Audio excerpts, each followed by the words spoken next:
Hello everyone र आज चाहिँ म तपाईहरुलाई देखाइरहेको छु क्लाइमेट चेन्ज भएको।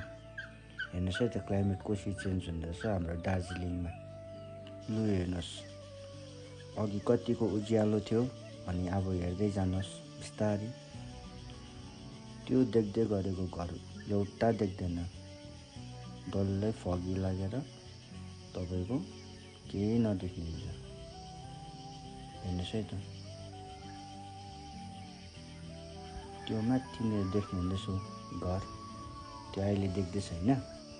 अब एकछिनमा हेर्नुस्, त्यो घर केही पनि देख्दैन, डल्लै त्यो घर ढाक्यो हो। क्लाइमेट चेन्ज भएको हेर्नुस् है, वेदर चेन्ज भएको।